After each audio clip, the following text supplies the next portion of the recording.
Hey, this is Kirk from Go Make Music, and today I want to share some tips and thoughts about compression, specifically with the piano. If this is in your band project or in a music production or film music or game music, it's a very dynamic instrument, and sometimes the loud bits can take over, and sometimes the soft bits can get lost. So what you want to do is use a compressor to smooth out the dynamic range and let the piano sit well in your track. Now let me show you visually what's happening, and then we can talk about the specifics of how I set up a compressor and even some deep diving into things like attack. Here is an uncompressed piano signal. I played it at 3 different velocities, loud, medium, and soft. Let's listen to that.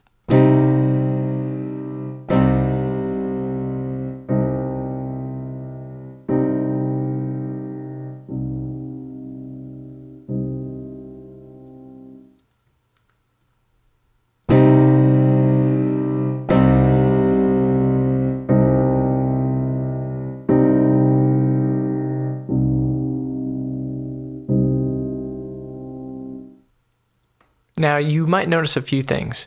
One is the perceived volume overall was louder for the compressed one. That can be one reason you would compress a piano. The other was that the tails of each of the tones of each chord was thicker and louder, which is also another reason you might want to compress. And then that the soft parts of the sound really came forward and were very intimate. Let's listen to that specifically, because that's a really important part of why you would even want to do this. So here's the compressed piano.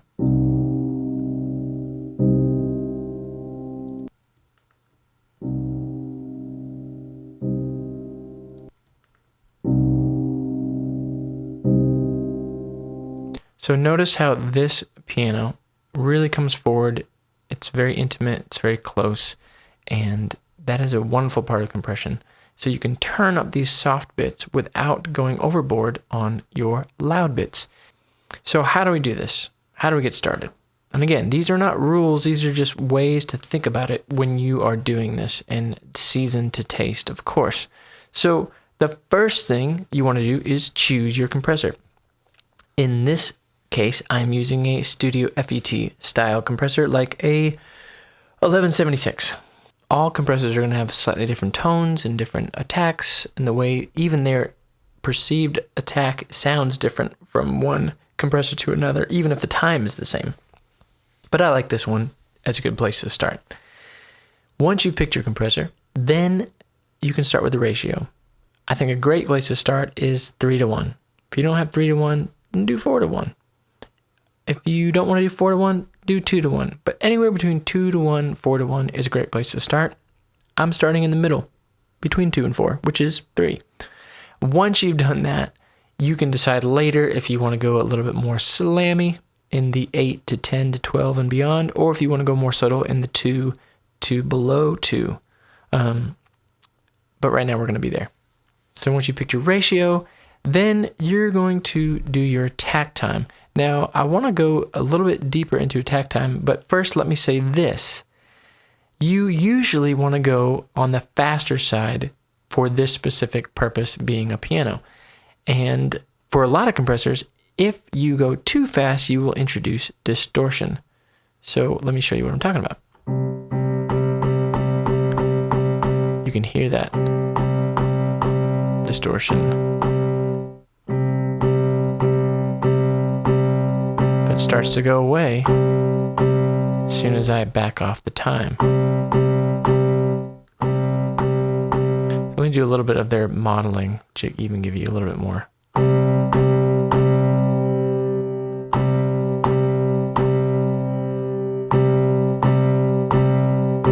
But as I back it off, it gets a little cleaner.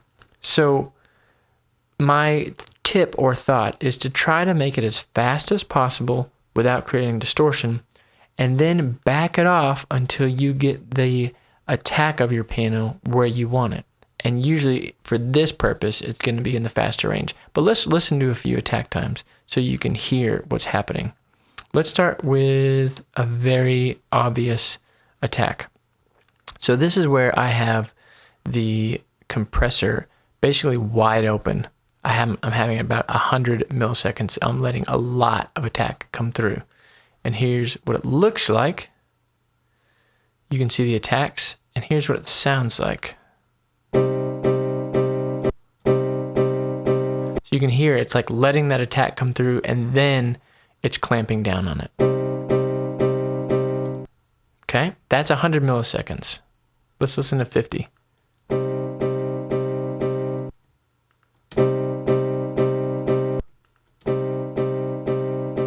That attack is a lot shorter, and it kind of starts to blend into the piano. It's not as obvious. Here's 20 milliseconds.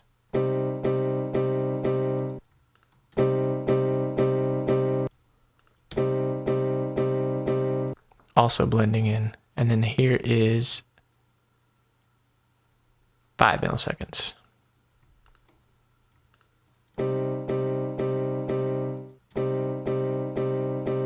So let's look at them too. So we got 5 milliseconds,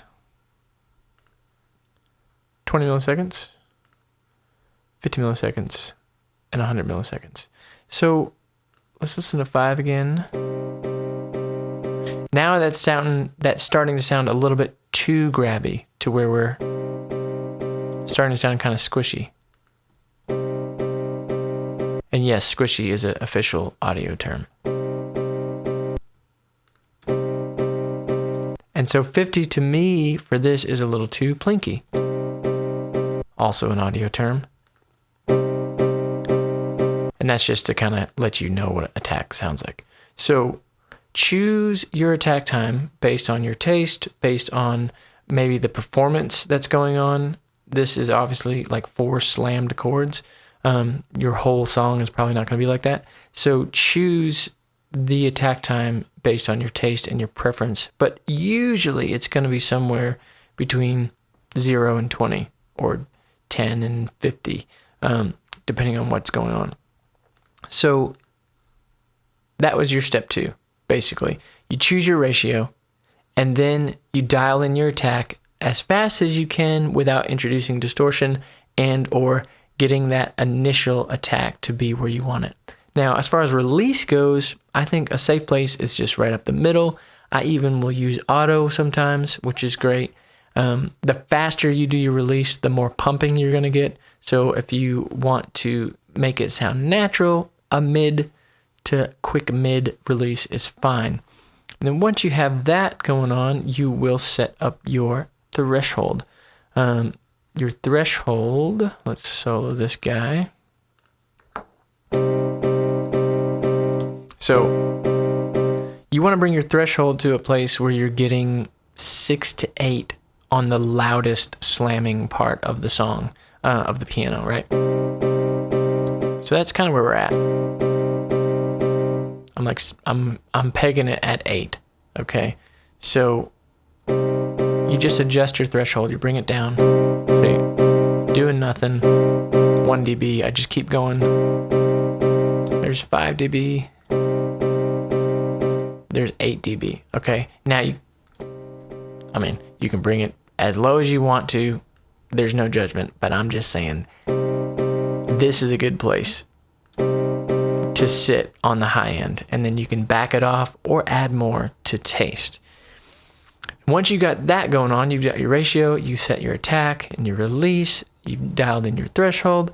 Now we're gonna do a little bit of makeup gain so that the perceived loudness of these attacks are about the same.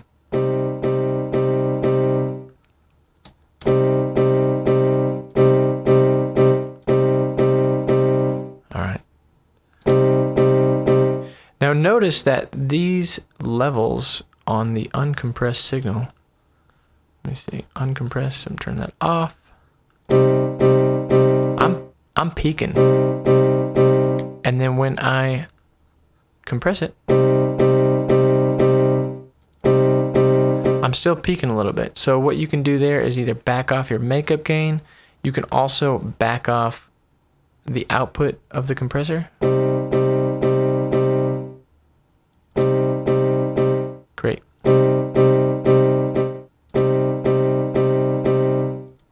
So lost, 2.3 dB of my peak. And that's just, actually, it sounds a lot better with the compressor. Sounds a lot more even, it sounds a little bit thicker, and it's not clipping. So, fantastic. So we've set our makeup gain, and also notice that your makeup gain is not always have to be directly correlated to your gain reduction. We have like 8 dB of gain reduction, but I only have like 3.5 dB of makeup gain. So pay attention to that. Just bring it to the place where it feels like it's sitting at the same volume in the loudest parts. All right, I think that is a great place to end. If you have more questions about compression in general or working with pianos specifically, just drop them in the comments. And what I would encourage you to do is pull up a piano MIDI track or an audio track, experiment with different compressors, experiment with different attack times, and again, try to get things in the land of 6 to 8 on the loudest part, and then on the quietest part, you're barely doing anything. So here's 2 quiet chords, and I'm just barely tickling the transients, half a dB, a dB at most. But on my loud bits, I'm going 6 to 8. That's a really good rule with this piano thing. And then again, if you want more, dial up your ratio. If you want less, back off your ratio and or your threshold. There you go. If you like these tutorials, go ahead and subscribe. If you want to learn more, just drop me an email or leave a comment and I'll get back to you. And there's a lot of free courses at www.gomakemusic.org. And until next time, go make music.